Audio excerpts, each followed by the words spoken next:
Hello friends, welcome back to DOMINIO DEEPAKS. ഇന്നൊരു cooking vlog തന്നെയാണ് നിങ്ങളെ കാണിക്കാൻ പോകുന്നത്. എന്താന്നുള്ളതല്ലേ, ഇത് കണ്ടോ, ഇന്ന് കുറച്ച് നല്ല നെയ്മീൻ കിട്ടിയായിരുന്നു. അപ്പൊ നല്ല ഫ്രഷ് ആണ്, നല്ല വലിയ പീസാണ്. അപ്പൊ ആദ്യം കറി വെക്കാന്ന് വിചാരിച്ചു, പിന്നെ വിചാരിച്ചു ഇങ്ങനെ വലിയ പീസായിട്ട് കിട്ടിയപ്പം നെയ്മീൻ ഫ്രൈ ചെയ്യാന്ന് വിചാരിച്ചു. എല്ലാവർക്കും ഇഷ്ടമുള്ള ഒരു വിഭവമാണ് നെയ്മീൻ ഫ്രൈ. എനിക്കും ഭയങ്കര ഇഷ്ടമാണ്. എല്ലാ മീനും ഫ്രൈ നമുക്ക് ഇഷ്ടമാണെങ്കിൽ പോലും നെയ്മീൻ ഫ്രൈക്ക് ഒരു പ്രത്യേക ടേസ്റ്റാണ്. അപ്പം ഫ്രൈ എല്ലാവർക്കും അറിയാം, മസാല എങ്ങനെയാണ് എടുക്കേണ്ടതെന്നുള്ള എല്ലാവർക്കും അറിയാം. ആർക്കെങ്കിലും അറിഞ്ഞുകൂടാതെ ഉണ്ടെങ്കിൽ അത് നിങ്ങൾക്ക് മനസ്സിലാക്കാം. മാത്രമല്ല ഞങ്ങൾ എങ്ങനെയാണ് ഫ്രൈ ചെയ്യുന്നതെന്നുള്ളതാണ് ഈ വീഡിയോയിൽ കാണിക്കാൻ പോകുന്നത്. ഇപ്പം നെയ്മീൻ ഫ്രൈ എങ്ങനെയാണ് ചെയ്യുന്നതെന്നുള്ളത് നമുക്ക് നോക്കാം.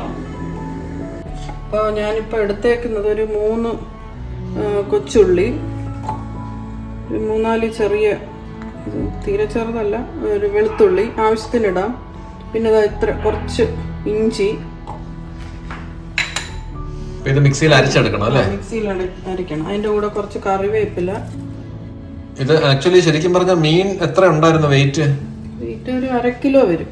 ഇതിപ്പം മുളക് പൊടി ഇടുവാണേ, ഒരു 2 ടേബിൾ സ്പൂൺ.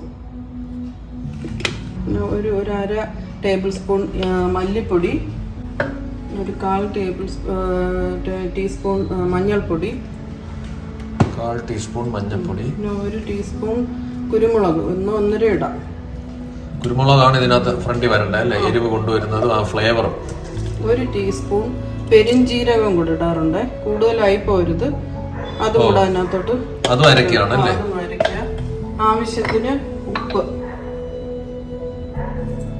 ഒരു അരമുറി നാരങ്ങ വെച്ച് നല്ലോണം പേസ്റ്റ് ആക്കി എടുക്കാം.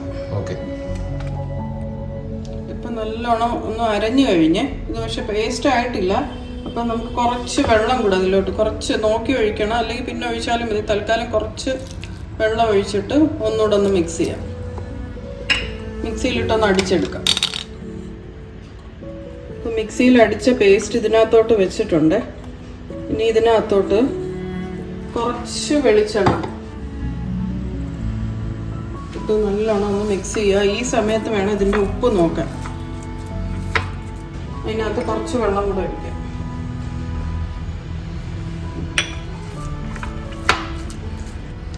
നല്ല കറക്റ്റ് പാകമായി. ഇത് നമുക്ക് മീനിലോട്ട് ഇനി പുരട്ടാം.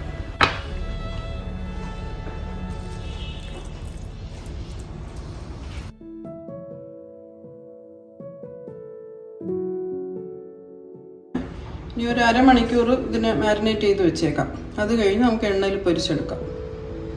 എണ്ണയിൽ നല്ലോണം ചൂടായതിന് ശേഷമേ ഈ കഷ്ണം എടുത്തിടാവുള്ളൂ, അല്ലെങ്കിൽ ചിലപ്പോൾ അടിയിൽ ഒട്ടിപ്പിടിക്കും. അപ്പം നല്ലോണം ചൂടായി കഴിഞ്ഞ് ഇപ്പം ഞാൻ ഇനി മീനെടുത്ത് അതിനകത്തോട്ട് ഇടുവാണ്.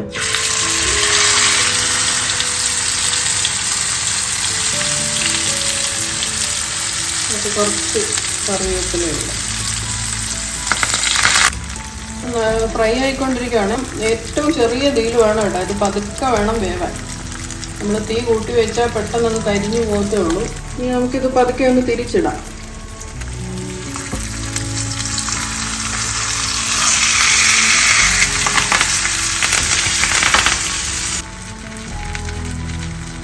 ഇതിപ്പോൾ നല്ലോണം ഫ്രൈ ആയി കഴിഞ്ഞ് ഇനി നമുക്കിതിനെ മാറ്റിയിട്ട് മറ്റേ പീസും കൂടെ ഒന്ന് വറുത്തെടുക്കാം.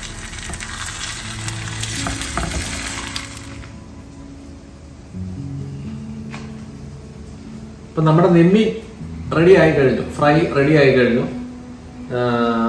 ഒരു പീസ് ഞാനിങ്ങ് എടുത്തു. ഞാൻ ആദ്യം ഒന്ന് കുറച്ച് കഴിച്ചു നോക്കട്ടെ, അത് കഴിഞ്ഞിട്ട് പിന്നെ ഞാൻ ചോറിൻ്റെ കൂടെ ഞാൻ കഴിക്കാം. ഇപ്പം ഞാൻ ഇങ്ങനെ ജസ്റ്റ് ഒന്ന് കഴിച്ചു നോക്കാം എങ്ങനെയുണ്ട് നമ്മുടെ നെമ്മീൻ്റെ ടേസ്റ്റ് എങ്ങനെയുണ്ടെന്ന് നോക്കാം. ചൂടാണ് കേട്ടോ, നല്ല ചൂട് പീസാണ്. ചൂട് മീൻ ഫ്രൈ കഴിക്കുന്ന ഒരു പ്രത്യേക ടേസ്റ്റാണ്.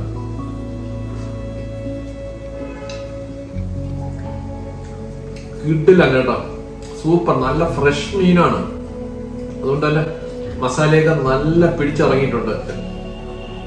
എനിക്ക് സാധാരണ മീൻ ഫ്രൈ കഴിക്കുമ്പോഴേ കുറച്ച് നാരങ്ങ നീര് അതിന്റെ മേളിൽ ഒഴിക്കുന്ന ഇഷ്ടമാണ്. ചിലർക്കൊക്കെ ഇഷ്ടമാണ്, എനിക്കും ഇഷ്ടമാണ്.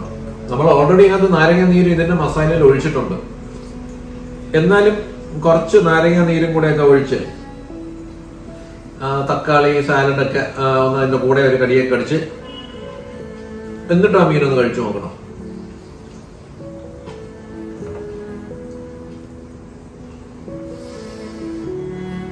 സൂപ്പറാണ് കേട്ടോ. അപ്പൊ ഞാൻ ഇനിയിപ്പോ ഈ ക്യാമറ ഓഫ് ചെയ്ത് കഴിഞ്ഞിട്ട് ഇപ്പൊ ഞാൻ ബ്രെഡൊക്കെ എടുത്ത് വെച്ചിട്ടുണ്ട്. അതിപ്പോ ജസ്റ്റ് ഒന്ന് കഴിക്കാൻ വേണ്ടിയിട്ടാണ്. അത് കഴിഞ്ഞിട്ട് ചോറും കൂട്ടി ഇതിങ്ങനെ ഈ മീൻ കഴിക്കാൻ നല്ല ടേസ്റ്റ് ആയിരിക്കും. അത് കഴിക്കാൻ പോവാണ്. അപ്പം മീൻ ഫ്രൈ ഉണ്ടാക്കുന്നത് എങ്ങനെയാണെന്ന് കാണിച്ചു തന്നു കഴിഞ്ഞു. എല്ലാവർക്കും അറിയാവുന്ന കാര്യം തന്നെയാണ്. എന്നാലും എന്തെങ്കിലും നിങ്ങൾക്ക് പുതിയതായിട്ട് ഇതിനകത്ത് നിന്ന് പഠിക്കാൻ പറ്റിയിട്ടുണ്ടെങ്കിൽ അതൊരു നല്ല കാര്യമല്ലേ. അപ്പം ഈ വീഡിയോ ഇഷ്ടപ്പെട്ടിട്ടുണ്ടെങ്കിൽ എല്ലാവരും എൻ്റെ ഈ വീഡിയോ ലൈക്ക് ചെയ്യണം, സബ്സ്ക്രൈബ് ചെയ്യണം. എൻ്റെ ചാനൽ സബ്സ്ക്രൈബ് ചെയ്തിട്ടില്ലാത്ത ആൾക്കാർ സബ്സ്ക്രൈബ് ചെയ്യണം. അതുപോലെ കമന്റ്സ് ഇടണം കേട്ടോ. നിങ്ങൾ ഇതിനെ കുറിച്ചൊക്കെയുള്ള കമന്റ്സ് ഇട്ട് കഴിയുമ്പോൾ നമുക്ക് അതനുസരിച്ച് വീഡിയോസ് മോഡിഫൈ ചെയ്യാൻ പറ്റും. അപ്പൊ കമന്റ്സ് ഇടുക. പിന്നെ നിങ്ങളുടെ ഫ്രണ്ട്സിനൊക്കെ ഷെയർ ചെയ്ത് കൊടുക്കണം വീഡിയോ. അപ്പൊ മറ്റൊരു സൂപ്പർ വീഡിയോയുമായിട്ട് നമ്മൾ വീണ്ടും വരുന്നതായിരിക്കും. Till then bye bye.